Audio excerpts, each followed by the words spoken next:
Morning class 7 हमारा chapter चल रहा था चैप्टर 6 अंडरस्टैंडिंग मीडिया यानी जो संचार माध्यम है उसको समझना।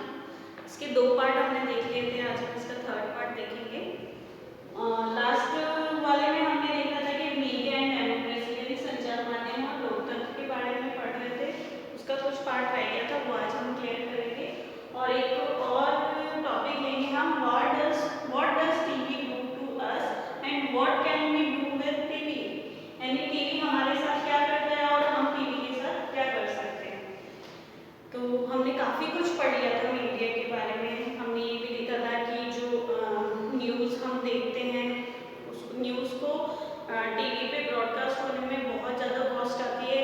इस वजह से शो जब वो टीवी प्रोग्राम चलता रहता है उसके बीच में काफ़ी सारे एडवर्टाइजमेंट आते हैं। वो किस लिए, ताकि उसकी कॉस्ट निकाली जा सके। उन एडवर्टाइज को करने से, शो के बीच में करने से उनको पैसा मिलता है उनके द्वारा, तो उनको उससे फ़ायदा होता है, इसलिए वो बीच बीच में एडवर्टाइजमेंट दिखाते हैं। तो हमारा जो पैराग्राफ है 75 का वो हम पढ़ेंगे आज। However, the reality is that media is far from independent. तथ्य तो ये है कि संचार माध्यम स्वतंत्र नहीं है। This is mainly because of two reasons. इसके कारण मुख्य रूप से दो होते हैं। The first is the control that the government has on the media. इसका पहला कारण ये होता है कि सरकार समाचार के किसी मतलब सरकार का उस पर नियंत्रण होता है। The first is the control that government has on the media. When the government pretend either a news item or screen from a movie or the lyric of a song from being shared with the large public, this is referred to a censorship. यानी कि जो सरकार होती है उसका इस पे बहुत पहला नियंत्रण उसी का होता है जब सरकार समाचार के किसी अंश, फिल्म के किसी दृश्य या किसी गीत के किसी गीत को कि किसी अभिव्यक्ति को जन समुदाय तक पहुंचने में बाधित कर देती है या प्रतिबंध लगा देती है, उस पर रोक लगा देती है, तो इसे सेंसरशिप कहा जाता है। There have been periods in India history when the government censored the media. The last of these was the emergency between 1975 to 1977. Bharat का जो इतिहास है, इतिहास में ऐसे समय भी आए हैं जब सरकार ने संचार माध्यमों के ऊपर सेंसर लगा दिया था। इससे आपको सबसे इसका बुरा समय 1975 से 1977 तक का है जब आपातकाल हुआ था। यानी कि एक सेंसर बोर्ड होता है, उसके द्वारा क्या होता है कि जो न्यूज़ ब्रॉडकास्ट की जाती है, जो फिल्में आती हैं और जो गाने जो पब्लिक तक पहुंचती है, उसमें अगर कुछ उनको ऐसा लगता है कि ये चीज़ नहीं पहुंचनी चाहिए, इस पर हमको रोक लगा देनी चाहिए, या किसी गाने में से कुछ लाइन ऐसी है जो सही नहीं लगती उनको कि इससे ये प्रॉब्लम आ सकती है, कुछ भी रीज़न हो सकता है, उसको सेंसर बोर्ड के द्वारा हटा दिया जाता है। और इसे ही क्या कहा जाता है, सेंसरशिप कहा जाता है। सेंसरशिप के तहत ऐसी चीज़ों को बिल्कुल हटा दिया जाता है। तो जो न्यूज़ होती है, जो टेलीविज़न पे जो न्यूज़ होती है, उसके ऊपर भी कंट्रोल किसका रहता है, सेंसर बोर्ड का रहता है, सेंसरशिप का रहता है। इसलिए हम मीडिया को इंडिपेंडेंट नहीं कह सकते हैं। While the government does continue the censor films, it does not really censor the media coverage of news. सरकार यद्यपि फिल्मों पर तो निरंतर सेंसर रखती है, लेकिन वह संचार माध्यमों से दिखाए गए समाचार में पूरी तरह ऐसा नहीं करती है। Despite the absence of censorship by the government, most newspapers nowadays still fail to provide a balanced story. यानी कि सरकार द्वारा सेंसरशिप न होने पर भी आजकल अधिकांश समाचार पत्र संतुलित विवरण नहीं दे पाते हैं। The reason of this are complicated.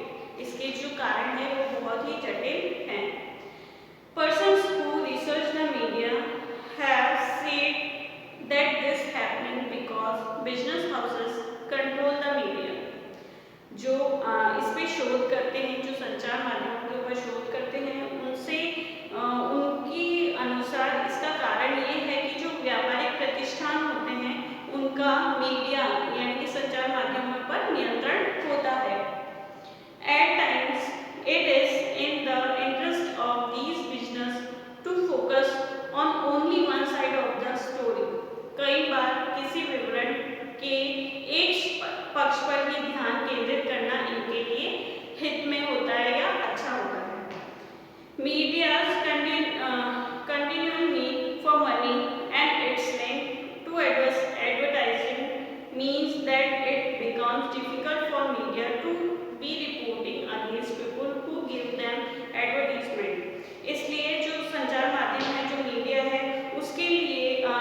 want to increase public support for an issue, they often do this by focusing on one side of a story. इसी तरह यदि वे किसी एक विषय पर यानी वो किसी भी विषय पर जन समर्थन बढ़ाना चाहते हैं, वो चाहते हैं कि ज़्यादा से ज़्यादा लोग उस पर समर्थन करें, तो वो मुद्दे के एक पक्ष पर ही अपना लोगों का ध्यान केंद्रित करते हैं। यानी कि लोगों तक पूरी तरह की स्टोरी नहीं बताई जाती, उसका एक पार्ट ही बताया जाता है ताकि लोगों का फुल सपोर्ट उनको मिल सके। फुल सपोर्ट होने से वो उतने ही ज़्यादा पॉपुलर होंगे और लोगों द्वारा उतना ही ज़्यादा देखा जाएगा, इसलिए उसका एक पार्ट ही लोगों को दिखाया जाता है, दूसरा पार्ट नहीं दिखाया जाता। What does TV do to us and what can we do with TV? यानी कि टीवी हमारे लिए हमारे साथ क्या करता है और हम टीवी के साथ क्या कर सकते हैं। In many of our home, TV is on a lot of time. TV is on, यानी कि हमारे घरों में, हमारे जितने भी घर हैं, हम देखते हैं कि सभी घरों में, लगभग सभी घरों में टीवी जो ऑन रहता है, ज़्यादातर समय टीवी ऑन ही रहता है। In many ways, a lot of our impressions about the world around us are formed by what we see on TV. It's a like window on the world. हमारे चारों ओर की जो दुनिया है, उसके बारे में हमें बहुत से विचार, जो कुछ हम टीवी पे देखते हैं, उसी से बनते हैं। ये टीवी जो है वो एक तरह की खिड़की है, जैसे पूरी दुनिया की एक खिड़की का काम, मतलब पूरी दुनिया को हम एक खिड़की से देख सकते हैं। वो खिड़की किसको कही गई है? टीवी को कही गई है। How do you think the influence अस? आप क्या सोचते हैं कि हमें किस तरह प्रभावित करती है? TV has different type of programs. TV पे कई तरह के अलग अलग तरह के प्रोग्राम आते हैं, जैसे कि सास भी कभी बहू थी, द गेम शो, यानी कि गेम शो जो आते हैं, Kaun Banega Crorepati, reality shows like Bigg Boss, news, sports और कार्टून, ये इसी तरह के प्रोग्राम हमारे टीवी पे आते हैं। Before the end between and after each program are advertisements, यानी कि इन सभी प्रोग्राम के बीच में, बाद में या पहले क्या आते हैं? एडवर्टाइजमेंट आते हैं। Since TV time cost so much money, जो टीवी पे प्रोग्राम चलता है उसकी जो कॉस्ट आती है वो बहुत ज़्यादा महंगी होती है। Only those programs can affect a maximum numbers of viewer are shown, यानी कि ऐसे प्रोग्राम जिसको बहुत सारे लोगों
ज़रूरी है।